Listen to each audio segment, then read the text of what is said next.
بسم الله الحمد لله والصلاة والسلام على رسول الله وعلى آله وصحبه ومن والاه. خۆشەویستانم خۆشحاڵم کە خوای پەروەردگار تەمەنی ئەمانەتی پێبەخشین و جارێک کە هاتمەوە خزمەتی ئەوەی خۆشەویست لە بەرنامەی نووسینی وادەوەری لە ئاڵلقەی ژمارە 63. سوپاس بۆ مامۆستا عەلی باپیر کە هەمیشە زیاد لە من پەرۆشی بەرنامەکەیەتی و هەروەها هەمیشە مشوری لێخوا و هەمیشە ئاگای لێتی و زۆر جار متابعەیە کاتەوە. من ئەمەم زۆر پێ گرنگە، زۆرم پێخۆشە لەوەی کە لە پێشکەشکارەکە زیاتر ئەو ئاگای لە بەرنامەکە هەیە و هەروەها جارێکش متابعەیە کاتەوە گوتم ئەمەش بۆ باری گرنگی بەرنامەکە زۆر گرنگە، چونکە ئەم بەرنامەیە جاری تریژ وتمانە بەرنمەیەکی تەوجیهیە، زیاتر ئیش لەسەر فکری مامۆستا عەلی باپیرەکە، بە تایبەتیش لە چوارچێوەی کتێبەکانی ئەو کتێبانی کە مامۆستا نووسیوێتی. حتمما مامۆستا بۆ خۆی جگەلەوەی کە لە بوارە جیاوازەکان شارەزایە، لە بواری فکریشە کەسێک کە قسەی هەیە و ڕای هەیە. بۆیە ئەم بەرنامانە زۆرتر ئەشکێتەوە بەلای فکرە، لەبەرچی لەبەرەوەی کە چوارچێوەی کتێبەکان هەر کتێبێکە گری با بڵێن بە جۆرە لە جۆرەکان سیاقێکی فکری هەیە، بۆیە ئەمەش زۆر تێبینی یاخود با بڵێن زۆر پێداگری لەسەر بابەتە فکریەکانەکەین. سوپاس دەکەین مامۆستا، خۆشحاڵین کە خێر بێن کاک پەیوەند. سوپاس بۆ ئێوەش. مامۆستا هەمیشە من حەزەکەم پرسیاری ڕاشکاو بکەم لە بەرنامەکە. سوپاس دەکەم کە جەنابیش هەمیشە بە ڕەحابەتی سەدرەوە وەڵامەیتەوە. مامۆستا ئیسلام لە سەرچاوەی یەکەمیا کە قورئانی پیرۆزە زۆر تەئکید لە بەدەستهێنانی زانیاری کاتەوە. هەڵبەت کە زانیاری ئێمە زانین ئەو چوارچێوەی کە ئیسلام داوایە کە خۆت قورئانی پیرۆز داوایە کە چوارچێوەیەکی زۆر گشتیە، یاواتە یەک ڕوانگە ناگرێتەوە. بەڵام هەمیشە من پێم خۆشە ئەمە ڕەبط بکەمەوە بە واقعەوە. مامۆستا لە ڕوانگەی واقعیەوە حاڵی موسڵمانان شتێکی ترمان پێڵێن. ڕاستە ئاینەکەیان پاڵنەرێکی گەورەیە، داوایان لێەکە، لەسەریان پێویستەکە، لەسەریان فەرزەکە کە زانست پەیدا بکەن. بەڵام لە بواری واقعەیە لە ژیانی موسڵمانانە مامۆستا ژیانی موسڵمانان شتێکی ترە، ینی بە ئەندازەیەکی زۆر حاڵی موسڵمانان لە دینەکەیان دواکەوتووە. لەو گوتارە ئەوەی کە پێگوترێت ئەو گوتارە خێرایی قورئانی کە داوای ئەوواکە کە زانیاری پەیدا بکەن، بۆ زانیاری بگەڕێن. سەیرەکەی ژیانی موسڵمانان ئەندازەیەکی زۆر لەم گوتارە دواکەوتووە. حاڵی موسڵمانان شتێکی ترمان پێڵێ. سەبارەت بەمە جەناب دەڵێ چی؟ الحمد لله وصلى الله تعالى وسلم وبارك على رسول الله محمد وآله المهتدين بهداه من الصحب والأزواج والقرابة والتابعين لهم بإحسان إلى يوم لقاء الله.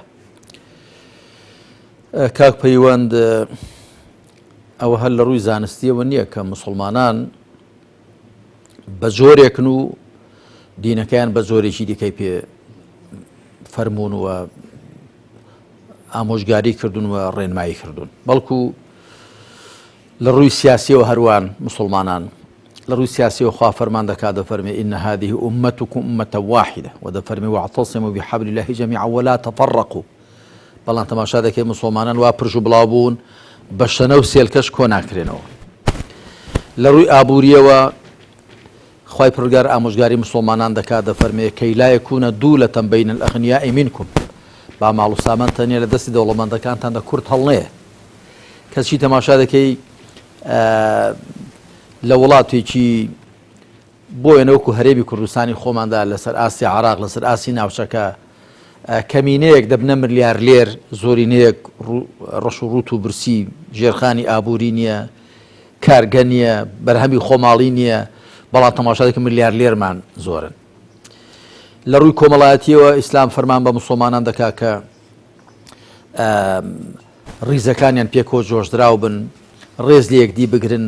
ڕەحمیان بەرامبەر بە یەکدی هەبێ، پێکۆ تۆند و تۆڵ بن. تەماشا دەکەی بەڵام وەزعی مسلمان لە ڕووی کۆمەڵایەتیەوە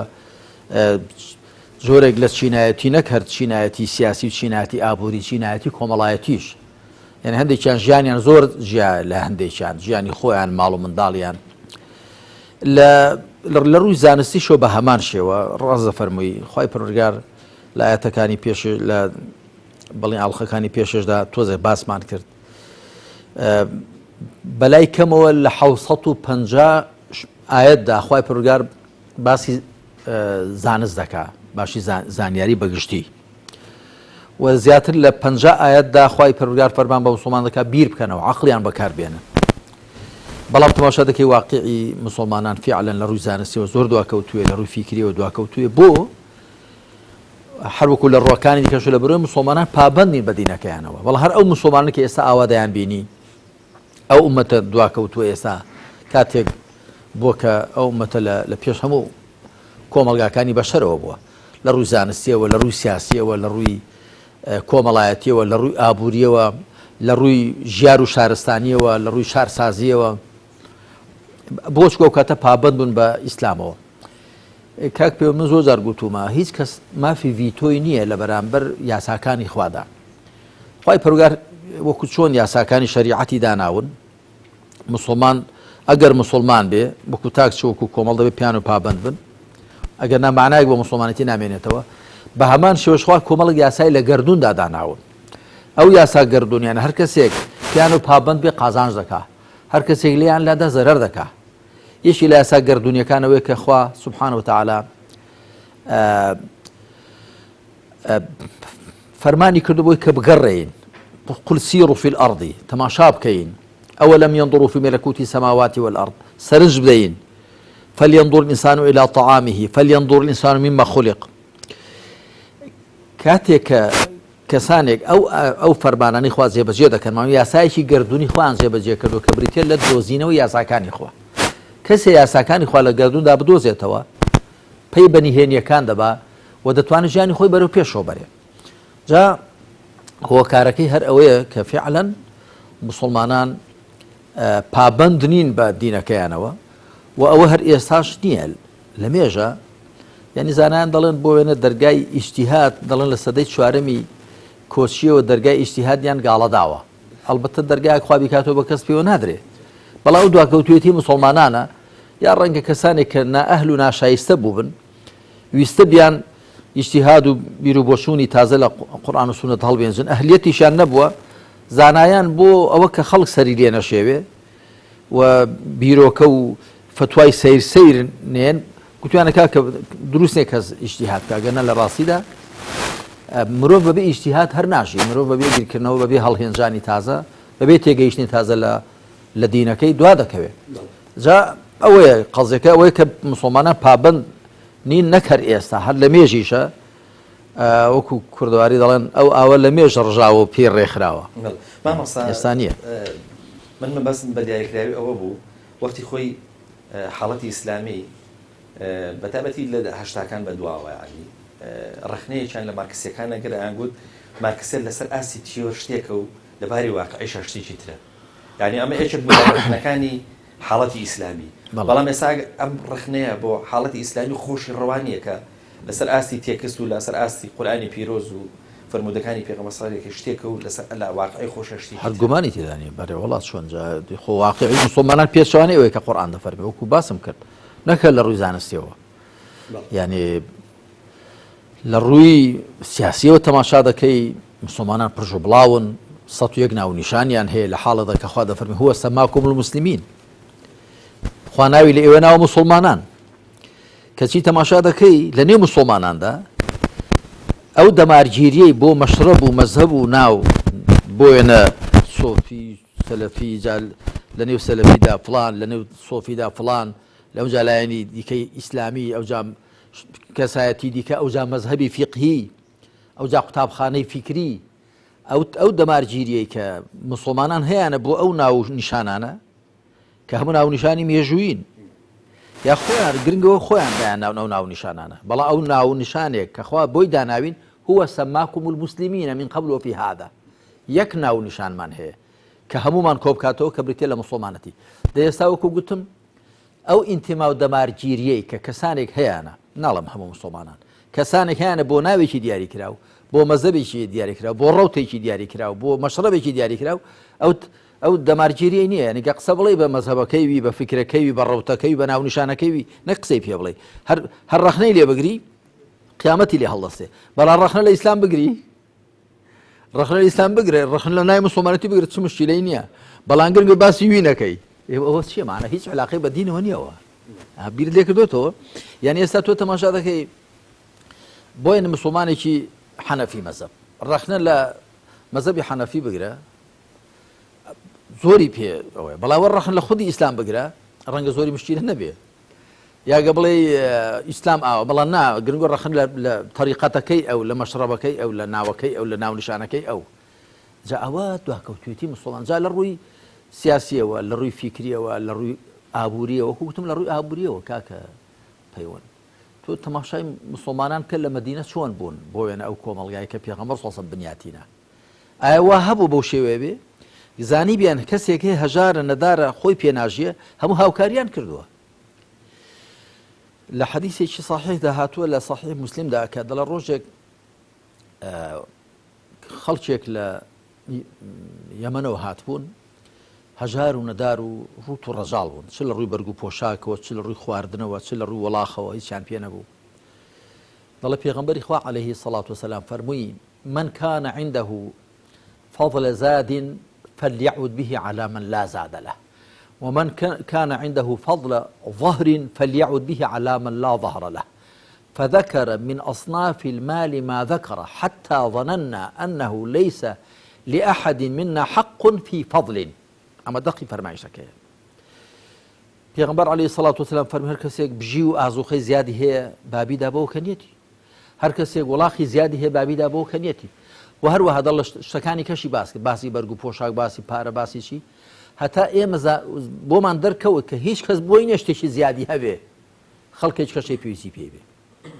ئەوەی کە مارکسیەت بە خەون و خەیاڵ گوتوێتی ئیسلام لە واقعدا جێبەجێ کردووە ئەوەی فکری سۆسیالیزم کە دەبێ خەڵک یەکسان بێ لە بۆ دابینکرانی پێداویستیەکانی ژیاندا دەیستا تۆ تەماشای وەزعی مسلمانان بکە یعنی لەو کافرستانی ئەوروپا و ئەمریکا و شەرق و غەربە تا ڕادەیەک ئەوە هەیە کە مرۆڤ پێداویستیەکانی ژیانی بۆ دابین بکرێ وانە بەڵام لەو وڵاتانی مسلمان نشیندا کە ئەوە پێغەمبەر سەڵسەڵام ئەوەی تەوجیه کردوون وەخوا ئەوە دەفەرمێ کەی لا یەکونە دوولەة بین الأغنیاء منکم وەخوا دەفەرمێ والأرض وضعها للأنام ودەفەرمێ وخلق لكم ما في الأرض جميعا واتە ئەوەی لە جێ بۆ هەمووتانی خوڵقاندووە ئەو قۆرخکاری و گەندەڵی و ئەو چینایەتی و قڕ و پڕی لە وڵاتی مسلمان لە هیچ شوێنێ نیە بۆ مسلمانان دیارە لە ئاینەکەیان لەیاندا مامۆستا گیانە نووسیت عەقڵ و زانست دوو ڕێگرنگی وەدەسێنانی زانیارین ئەمیش یەکێکی دیکەیە لە خاڵەکانی پێگەشتنی ئیسلام و سیکۆلاریزم لە بواری فکر و زانستدا لەم خاڵە سەرەکیەدا کە جەنابەت وەکو خاڵی سێم هێناوتە لەو بابەتەیە بۆ تەبایی بگەڕێین یا بۆ ناکۆچی مامۆستا وڵام بۆ هەردووشیان دەگەڕێین جارێ یەکەم فعلا ئیسلام لە ئاڵخەکانی پێشوشدا گوتمان زانایان دەڵێن العەقل مناط التەکلیف عقل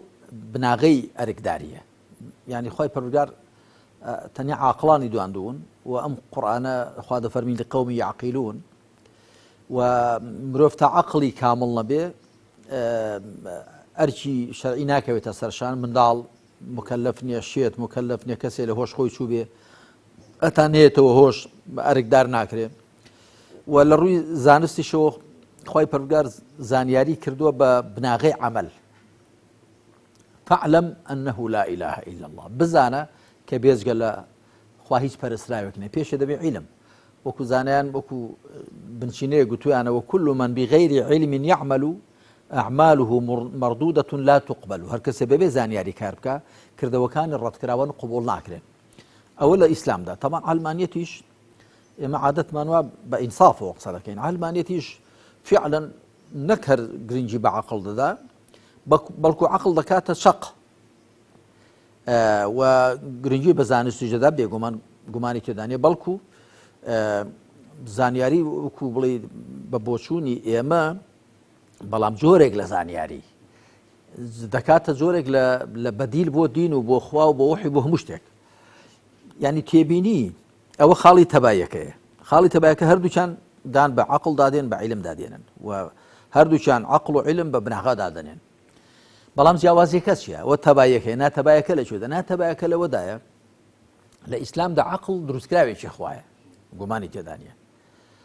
خوا بەدیهێنەری هەموو شتێکە هەرچی هەیە خوا بەدیهێنەرێتی یەکێک لە دروستکراوەکان بریتێ لە عەقڵ عقل کە دروستکراوی خوایە سبحانه وتعالى يعني معقول نییە بکرێتە ئەلتەرناتیف و بەدیل بۆ خوا یا بۆ وەحی خوا بۆ فەرمایشتی خوا ئەوە یەک و پاشان معقول نییە وا وێنا بکرێ یاخود وا بزاندرێ کە عقل لەگەڵ وەحیدا تێک دەگیرێ دروستکراوی خوا لەگەڵ فەرمایشتی خوا چۆن تێک دەگیرێ ئەوە بەنسبەت عقلەوە ئیسلام دەڵێ عقل دروستکراوێکی خوایە بەڵێ بناغەیە بەبێ عقل ئەسڵەن دینداری دروست نابێ بەبێ عقل ئەسڵەن مرۆڤ شایەنی ئەوە نابێت کە بدوێندرێ زانیاریش کە زانیاریش بەرهەمی عقڵە يعني عقل بیر دەکاتەوە عقل لە ڕێی پێنج هەستەکان و زانیاری کۆ دەکاتەوە و لە ئەنجامی ئەودا زانیاری پەیدا دەبێت زانیاریش ئیسلام دەڵێ زانیاری هەر ئەوە نییە کە بەرهەمی عقل بێ و بەرهەمی پێنج هەستەکان بێ یعنی خاڵی ناتەبای ئیسلام لەگەڵ ئەڵمانیەتدا لێرەدایە لە ئیسلامدا مەفهوم و چەمکی زانیاری عیلم فراوانترە وەکو لە لای سیکۆلاریزم تەنیا دەڵێ عیلمەوەی کە لە عقلەوە سەرچاوە دەگرێ و لە ڕێی پێنج هەستەکانەوە بەڵام ئیسلام دەڵێ نا عیلم جگەلەوە بەڵێ لە ڕێی پێنج هەستەکانەوە لە ڕێی هەستەکانی بیستن و دیتن و تام بۆن و دەست لێ کوتانەوە ئەوانە دەکرێنە کەرەسەیەک و لە خزمە عقڵدا دەندرێ عقل ئەنجام گیریان لێ دەکا کەواتە لە ڕێی پێنج هەستەکانەوە کە ئەزمموی پێ دەڵێ بۆ لە ڕێی عقلەوە کە عقل و بیرکردنەوە ئەوە دووڕێن بەڵام ڕێی دیکەشمان هەیە ڕێیشی زۆر شاڕێگە کە بریتێ لە ڕێی وەحی و ڕێی دیکەشمان هەیە کە بریتێ لە فیتڕەت و زەکماک ئیسلام دەڵێ جگەلەوە هەر لە خودی بەشەردا خوا مرۆڤی وا خوڵقاوە جا ئەگە موسڵمانە ئەگەر ناموسڵمانە هەر مرۆڤ وا خوڵقاوە فیتڕەت و ویجدانەکەی زگماکەکەی هەست بە زۆر شت دەکا و پاشان ئیلهامیش هەیە کە دیارە ڕۆژاوایەکان پێ دەڵێ حەدس ئیلهام خورپە خرانە نێو دڵ ئەوەش هەر هەیە واتە لە ڕوانگەی ئیسلامەوە پێنج ڕێی وەدەستێنانی زانستمان هەن پێنج هەستەکان عقل زگماک و فیتڕەت خورپە و ئیلهام و شاڕێگەی گەورە وەحی کە دیارە وەحی هەڵە قوبوڵ ناکە بەڵام بەمەرجێک وەحی بێت و ناوی لێ نەندرابێ وەحی یاخو وەحی بێ و دەستکاری نەکرابێ یعنی چونکە هیچێ بۆی هەیە بڵێ دەی باشە ئەوە ئاینی جوایەتی بڵێن یەهودیەت و ئەوە ئاینی نەسڕانیەت و ئەوە ئاینی مەجووسیەت و ئەوە ئاینی سابی ئەوانەش خۆ باش ئەوانەش وەحین دەڵێن ئەگەر لە ئەسڵدا ئەوانە وەحیش بوون کە دیارە بەتاکید بەنسبەت یەهودیەت و نەسڕانیەتەوە دیارە کتێبیان هەیە وەحی خوای پەروەردگار بوون بەڵام دەستکاری کراون بەڵگەمان چێ بەڵگەمان یەکەم کتێبەکان تەماشاکە لەگەڵ عقل و عیلم و واقعدا تێک دەگیرێن و دوای خۆشیان دانی پێدا دێنن و پاشان خوا سبحانه وتعالى تەوراتی ناردووە بۆ قۆناغێکی دیاریکراوە بۆ گەلێکی دیاریکراوە کە گەلی بەنو ئیسرائیلە و بۆ 3500 ساڵ لەمەوە پێش ئینجیلی ناردووە بۆ 2000 ساڵ لەمەوە پێش بۆ کۆمەڵێکی دیاریکراوە کە گەلی جوولەکە بوون ئەگەر ئاینی سابی ئەش ڕاست بێ خوای پەروەردگار ئەو کتێبانەشی کە کەنزارەبا و تەعالیم ومواعظ يحيى بن زكريا تبدو كتابان هن صابئة أجر أفيستاي زرادشتش راز بي أوي شي بو قناغي جدي كان ناردو راز بي طبعا بلام أوي كبو همو بشريتي ناردو بدرجاي زمان بباناي زمين بريتي القرآن وباشان أو كتابان همو دسكاري كراون كتماشا عندك يوكم موسوعي إيمان والحاد دا أوانا همو لتطلب يجين دا أو كتابان هنا ومن لا بەڵام تاکە کتێبێک خوا فەرموو بێتی پاراستوم و دەی پارێزم بریتێ لە قورئان واتە کۆتا فەرمایشتی خوا بۆ مرۆڤایەتی کەواتە بەڵێ ئەوە خاڵی هاوبەشی بینی ئیسلام و سیکۆلاریزمە مەسەلەی عەقڵ و عیلم بەڵام لە ئیسلامدا عەقڵەکە وەکو دروستکراوی خوا دادەندرێ نەگوەکو بەدیل بۆ خوا عیلمەکەش سنووردار نییە کە تەنیا لە دوو ڕێیانەوە لە ڕێی پێنجهەستەکان و لە ڕێی بیرکردنەوەی عەقڵەوە بەڵکو ڕێی دیکەش هەن واتە مەفهومی عیلم لە ئیسلامدا فراوانترە بەڵام ئەوە بەو مانایە ناکە ئیسلام دان نەهێنێ بەو زانیاریەدا کە لە ڕێی ئەزمونەوە پەیدا دەبێت یا لە ڕێی عەقڵەوە پەیدا دەبێت ئیسلام ئەو پەڕی احترام و ڕێز بۆ عەقڵ دادەنێ و بۆ زانیاری ئەزمونیش دادەنێ مامۆستا هەندێک جار لەسەر زاری هەندێک کەس تەبەن لە کوڵی لەوە ناکرێت کە بەرهەمی زانستی عقلی نازانم دروستە بڵێم سیکۆلاریست یاخود با بڵێن ئەو ئەلمانیەت یعنی ئەوەی کە ئێستا ئابینرێ مەسەلەن بۆن منە ئەو پێشکەوتنە تەکنەلۆژیا بە هێزەی کە ئێستا هەیە کە دنیا بە جۆرە لە جۆرەکان بەڕێوە بە بەتەئکید دەبێت بگەڕێنەوە بە ئەوەی کامە بە جۆرە لە جۆرەکان بەرهەمی عقلی بەڵێ بەتەئکید لە ناویشانە ینی عقلی ئەوەی کە پێگوترێ عقلی علمانی یاخود بڵێ ئەوەی مەسەلەن بۆ نمونە کەسانی کە مەسەلەن بڵێن متەدەینین باوەڕیان بەخوانیە چون زانم هەر شتێکە ناوێنی ئەوە من دەبێت دواوت بۆ ڕاست باشە مامەسە حەزم زۆر لەم پرسیارەیە هەندێک لە ئەو بە ڕێزانە ئانەوێ بیسەلمێنن ڕاستەوە بەرهەمی ئەلمانێتە بەڵام ئەندازەیەکی زۆر ئەو زانستە ڕوتە لە ئەخلاق یعنی هیچ بەهایەکی ئەخلاقی پێوە نییە بەڵکو بە جۆرە لە جۆرەکان هاتووە بۆ بە ئاوا بڵێن بێدینکردن بێ ئەخلاقکردنی بەشەریەت بە جۆرە لە جۆرەکان حەزم لەم پرسیارە بۆ ڕێی جەنابی وڵای باشت کردەوە پرسیارەکردەوە و تاری مامەسایەکی هێنامەوە یاد مامەسایەکی زۆر بەڕێز بوو مسا بە ڕەحمەتی خواشەوە خوا پلەی بەرز کاتەوە جارێک وتارێکی دابوو لێرە لەم هەولێرە لە مزگەوتێک گوتبوو ئەمڕۆ وتارەکەم بەو ناو نیشانەیە نە ئەو هاش و نە ئەو هاش باش جا کاکە پەیوەند لە ڕاستیدا من دەڵێم نا ئەوە ڕاستە بۆ یەکتم بۆ ڕاست دەکەم و نە ئەوە ڕاستە کە عیلم بەرهەمی عەلمانیەت بێ و نە ئەوەش ڕاستە کە عەلمانیەت هیچ ئەخلاقی تێدا نەبێت هیچیان ڕاست نین لە ڕاستیدا عیلم بەرهەمی عەقڵە عەقڵ مرۆڤ ئەگەر بەکاری هێنا بە شێوەیەکی ڕاست و دروست عیلم بەرهەم دێنێ خوای پەروەردگار بۆچی وەکو گوتم 750 جار لە قورئاندا وشەی عیلمی دووبارە کردوێتەوە یەکەمین ئایەتی بەڵکو یەکەمین وشەی یەکەمین ئایەتی یەکەمین سوورەت کە بۆ پێغەمبەری خاتەم صلی الله علیه وسلم دابەزیوە اقرأ باسم ربك الذي خلق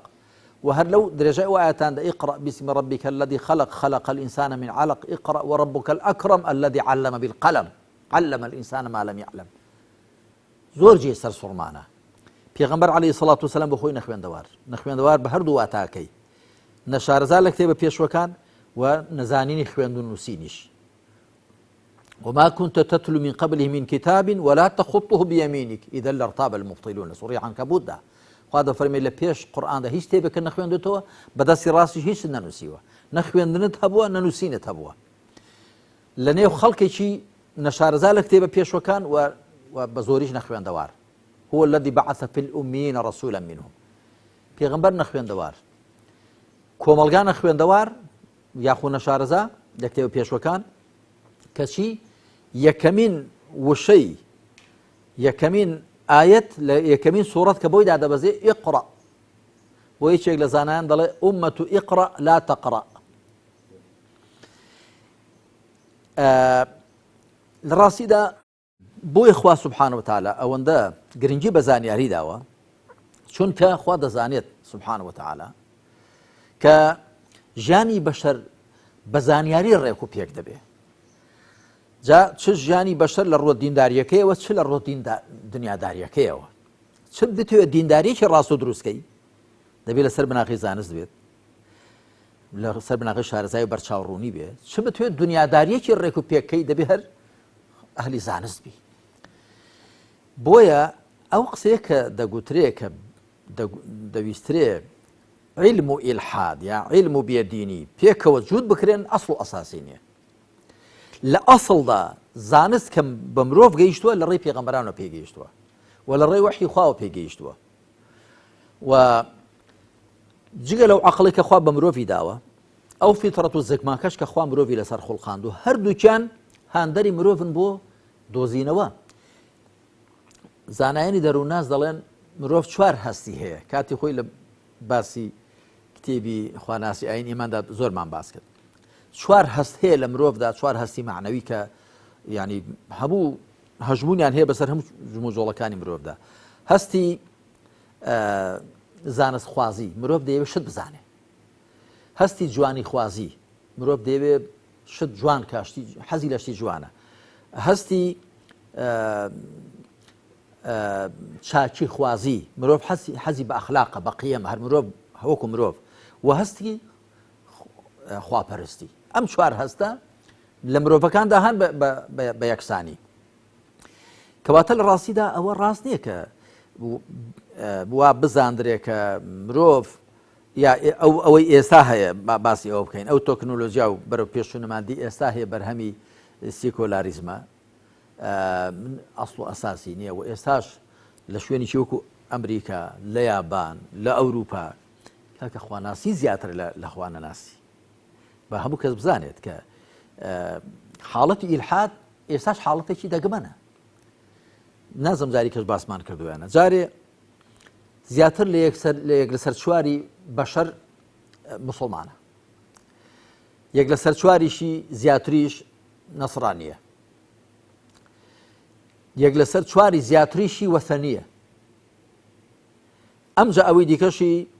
ئەگەر یەهودیە ئەگەر مەسەلەن ئاینەکانی دیکەن کەمێکی ملحیدە وەثەنیەکان زۆر کەس نازانێت کە بتپەرستەکانیش هەمووی خواناسن خەڵک بۆ بدەپەرسێ ئەگەر بوودایە ئەگەر هەر شتێکی هەیە بۆیە دەیپەرسێ لە خوا نزیک خاتەوە فیکرەی وەثەنیەت شیرکە ینی هاوبەش بۆ خوادانانە خوا دەناسێ و هاوبەشی بۆ دادەنێ هەڵەکەی لەوەدایە کە دروستکراوەکانی خوا دێنێتە ئاستی خوا لەگەڵ وەکو خوا مامەڵەیان لەگەڵدا دەکات ئەوەی ئێستاش هەیە کاک پەیوەند لە ڕاستیدا ئەوە کاتی خۆی ئەو تەکنۆلۆژیا و بڵین پیشەسازی و بەرەو پێشوون لە دەستی بۆ وێنە پێشێ لە دەستی میسڕەکاندا بووە چکە ئەوان دەڵێن قەدیمترین شارستانین 15,000 ساڵ لەمەوە پێش دوای کەوتۆتە دەستی گریکەکان و یۆنانیەکان دوای کەوتۆتە جارێک کەوتۆ دەستی چینیەکان کەوتۆتە دەستی فارسەکان دوای کەوتۆتە دەستی ئەو پێشەوە لە دەستی ئەوانەدا بوو کە لە میزۆپۆتامیادا بوون ئەکەدیەکان و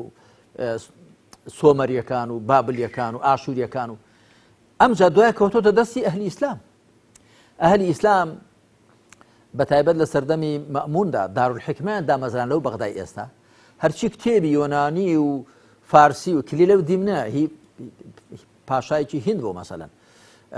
کە بڵین ئەوە کراوە تەرجەمەیان کردوون کتێبی یۆنانیەکان کتێبی ئەوانیان تەرجەمە کردن یعنی ئیسلام هەستیاری نییە بە فیکری بەشەر و بە بەرهەمی فیکری بەشەر ئەو شارستانیەتی ئێستا هەیە ئەو بەرەو پێشوو نەزانێت لە دەستی ئەهلی ئیسلامدا بوو دوایی ئەو ئەوروپای ئێستا لەو پەڕی دواکەوتوێتیدا بوو کە کتێبی مسلمانان تەرجەمە کران و کارلێکی مسلمانان بوو لەگەڵ نامسلمانان چ لە شەڕی ئەهلی ئیسلام و خاچپەرستی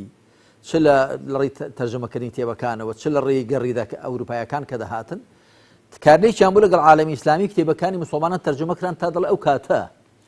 هەر کەسێ کتێبێکی ئیبن ڕوشدی خوێندبایەوە کتێبەکانی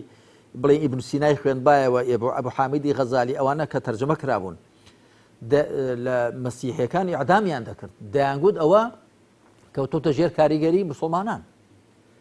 یعنی دەیانگوت کەوتۆتە ژێر کاریگەری فکرێکی نامۆ جا لە ئەنجامی ئەوەدا ئەوجا ئەوروپا وەکو ئەوش دیارە زیاتری خستە سەر و تەکنۆلۆژیایە و لە بەرهەمی خۆی بەڵام لە ڕاستیدا تەکنۆلۆژیا زادەی فکری بەشەرە جاو بەشەرە لە ڕۆژهەڵات بوو بێ لە ڕۆژ ئاوا بوو بێ لە سەر بوو بێ لە خوارێ بوو بێ مسلمان بوو بێ مەسیحی بوو بێ جوولەکە بوو بێ بتپەرست بوو بێ گرنگەوەیە بەشەر ئەوەی ئێستای بەرهەم هێناوە و ئێستا لە دەستی ئەوروپا و ڕۆژ ئاوادایە ئەوە تا پەڕیوەتەوە بۆ یابان ئێستا یابانیەکان لە زۆر شتدا لە ئەوروپاوانە پێشیان کەوتون بەڵێ مامۆستا قسەیەکی ترەکرێ سەبارەت بە ئەوەی کە ئەوەی یەکێ بۆ ئەوی دیهم دیکەیان کوتم بە ئەوی شارەوە بکەم ئەوی وەڵام دەمەوە لە ڕاستیە کاک پێم دۆش ڕاست نییە کە عەلمانیەت دەیەوێت مرۆڤیش ئەخلاقی نەبێت نا وان نییە ئەوە زوڵمێکە دەکرێت جارێ کۆمەڵی بەها هەن بەهای گشتین بەهای مرۆیین وەکو دادگەری وەکو سەربەستی وەکو ئازادی وەکو گوتم بە دوای شتدا گەڕان وەکو ڕێزەگرتن لە مرۆڤ حەقیقەت ئەوانە بەهای مرۆیین واتە ناتوانین ئێمە مسلمان بڵێن وڵات ئەوە ئێمە تاپۆمان کردو لەسەر خۆمان مرۆڤەکان ئەوانە خوا لە عەقڵی بەشەرەکاندا دایناون و لە زەکماکیاندا دایناون هەموو مرۆڤی حەز بە ئازادی دەکات ڕقی لە کۆیلایەتیە ڕقی لە ژێردەسێ هەموو مرۆڤی حەز لە دادگەری دەکات ڕقی لە زوڵمە مرۆڤەکان حەز لە زانست دەکەن ڕقیان لە دواکەوتوێتیە مرۆڤەکان حەز لە ئەوە دەکەن حورمەتیان بگیرێ ڕقیان لە بێ ڕێزیەوە نییە یعنی ئەوانە کەواتە خۆ عەلمانیەتی شەویشەر کۆمەڵە مرۆڤێکن سیکۆلاریزمستەکانی شەر کۆمەڵە مرۆڤێکن خۆخوا دای نەڕنیون لە عەقڵ و لە فیتڕەت و لە زەکماک و لەو بەها مرۆیانە بەڵام بێگومان لە ئیسلامداوە لە هەموو بەرنامەکانی خوادا کۆمەڵی ئەخلاق و قیەم هەیە کە مەرج نییە عەقڵ وەک پێویست دەرکیان بکە فیتڕەت وەک پێویست دەرکیان بکە بۆی وەحی هاتووە بۆی ئەوە ئەخلاقانە لە مرۆڤدا تەواوکە پێغەمبەر عەلەیهی سەڵات وسەلام کە دەفەرمی ئینەما بوعیثت لئوتەممە مەکارم الأخلاق لە ڕیوایەتێکدا صالح الأخلاق من بۆیە ڕەوان کراوم تا ڕەوشتە جوانەکان تەواو بکەم لە خۆمیاندا بەرجەستە بکەم و لەو کۆمەڵگادا کە پەروەردەیان دەکەم بەرجەستەیان بکەم. بەڵێ مامۆستا قسەیەک لەسەر ئەوە ئەکرێت کە ئەو زانستەی کە خیتابی ئیسلام داوایەکە گوتاری ئیسلامی داوایەکە زیاتر زانستێکی شەرعیە سەیرەکەی لە بوارە شەرعیەکەشە لە بواری دینداری و بواری خواناسی و ئەمان بوون ناسی و ئەمانەیە ماشەڵڵا ینی ڕەوتی ئیسلامی لە هەر سەردەمێکا بوو بێ زۆر پێشکەوت بووە ینی حساب بە هەزاران کتێبی ینی کتێبخانەی گەورە هەیە کتێب هەیە چاپکردن هەیە نازانم شتەیە لە ڕوانگە شەرعیەکەوە یاخود با بڵێن لە ڕوانگە ئیسلامیەکەوە ڕاستە گەشەیەکی گەورە هەیە بەڵام ئەوەی کە زانست ئەپەڕێتەوە بۆ بواری خزمەتگوزاری بۆ بواری تەکنەلۆژیا چوزان بۆ بوارەکانی تر بۆ بواری تۆپ نازانم ئەلەم بابەتانە دەگوترێت نا ئەو خیتابە ڕووی لەو بوارە زانستێ نییە. کاک پەیوەند جارێ دەبێ ئەوەش ڕاستکەینەوە لە ڕاستیدا ئەوە کە زانیاری دابەش بکرێ بۆ علمی شەرعی و غەیرە شەرعی ڕاست نییە. من لە زۆر لە کتێبەکانی خۆشمدا گوتومە دەبێ بگوترێ علمی وحی و علمی عقلی يعني علمی نەقڵ و علمی عقل نەقڵ واتە وحی خوا کە لە ڕێی بیستنەوە گوێگرتن بۆ پێغەمبەر صلی الله علیه وسلم و دەستی دێنی و علمی عقلەوە کە زادەی بیرکردنەوەی مرۆڤە ئەمما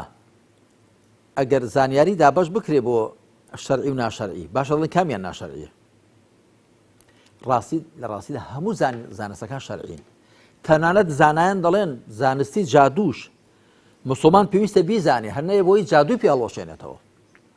نەک جادوو بکە چونکە کەسێک بە جادوو بکە بەکردەوە پێی کافر دەبێت لەبەرەوە هێندێشتی پراکتیکی تێدایە سیحرکردن مرۆڤ تا کافر نێ بۆی ناکرێ چونکە سیحر بە پلەی یەکەم پێوەستە بە شەیتانەکانەوە ئەتۆ بۆ یارمەتی لە شەیتانەکان وەربگری دەبێت کاری وا بکەی شەیتانەکان لێت نزیک بن شەیتانەکان لە شێ نزیکن ئینا جەعەلنا الشەیاطینە ئەولیاء للذین لا یؤمنون دەبێت کەسێک کاری وا بکە ڕەفتاری وا بکە کاری وا بکە یا قسەی وا بکە کە لە شەیتانەکان نزیک بۆی ئەوان هاوکاری بکەن بەڵام زانایان دەڵێن بۆ هەبوونی زانیاری لەبارەی جادووش پێویستە بۆی گەر جادوگەرانی پێ بناسی و بۆی بتوانانی جادووی جادوگەرانی پێ هەڵوەشێنێەوە چه جای زانیاریەکانی دی بەڵام ئێمە دەگونجی ئاوا بڵێن کاک پەیوەند بڵ گوترێ زانیاری دینداری پێکردن و زانیاری دنیاداری پێکردن العلوم الأخروية والدنيوية چونکە دین لە ڕاستیدا هەم بۆ دنیا شاتۆ بۆ دوا ڕۆژیش هاتووە بۆیە ناگونجێ بڵێ علمی دینی و دنیایی چونکە دین بۆ خۆی هاتووە دنیا چاکە بەڵام هاتوو دنیاکت بۆ چاکە بە شێوەیەک بۆ دنیا بگوزەرێنی کە دوا ڕۆژیش لەدەست نەدەی کەواتە هەڵەیە بگوتری علومی دینی یا علومی شەرعی هەموو زانیاریەکان شەرعین ئەبوو حامدی غەزالی کە من لە هێندێک لە کتێبەکانی خۆمدا قسەکەیم نەقڵ کردووە لە بەرجی یەکەمی کتێبی إحیاء علوم الدیندا دەڵێ هەموو ئەو شتانەی هەموو ئەو پیشانەی هەموو ئەو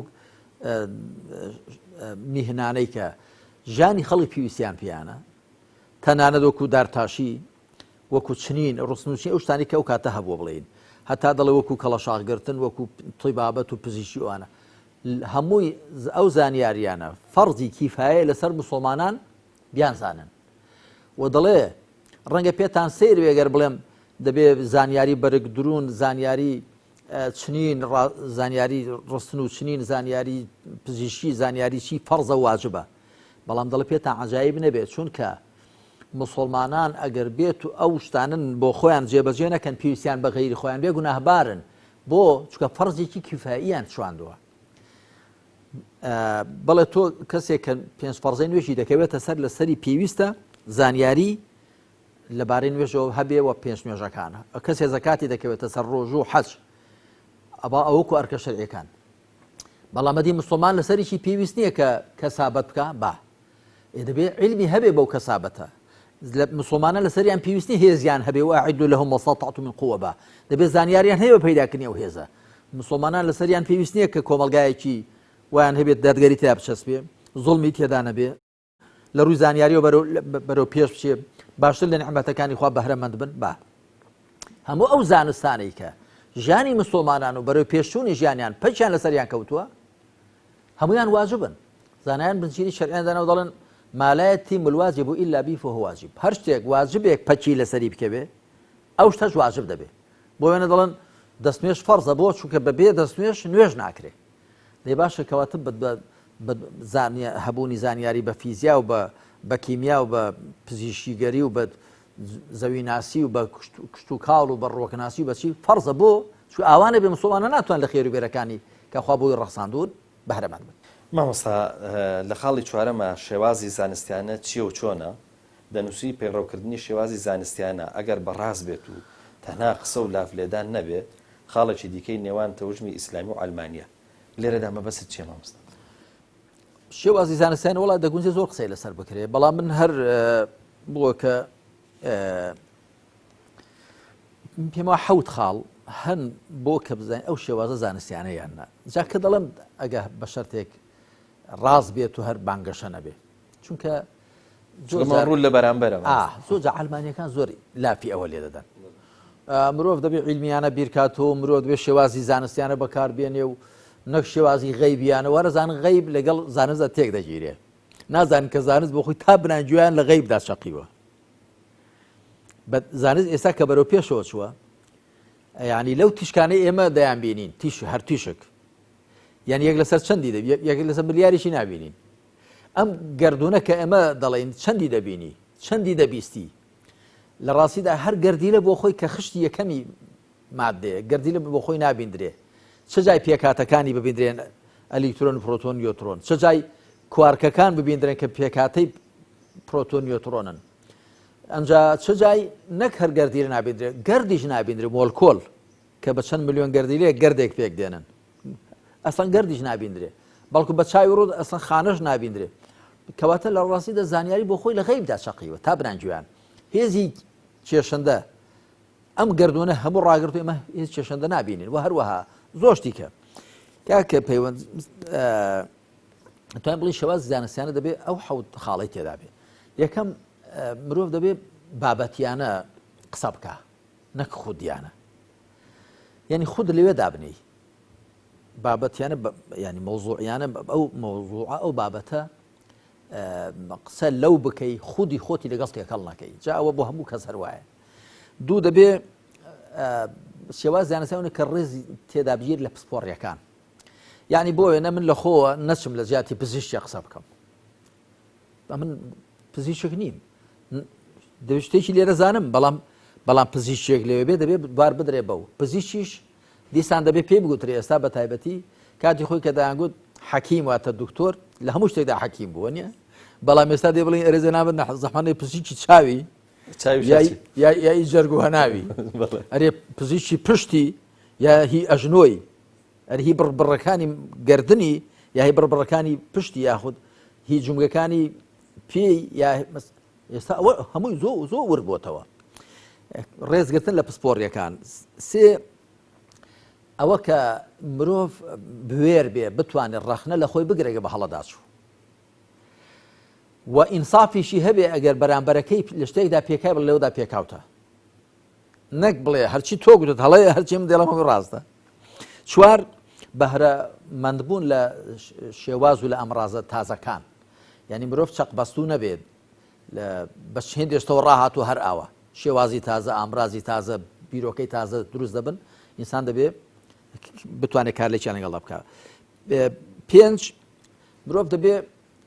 پەلە نەکا لە قسەکردندا بەڵکو لەسەر بناغی تێوەڕامان لەسەر بناغی سەرژبێرکردن لەسەر بناغی بیرکردنەوەی قوڵ جا ئەوجا قسە بکە شەش دەبێت ڕێز و تەقدیر پێشامدا بۆ بیر و ڕای جیاوازی بەرامبەر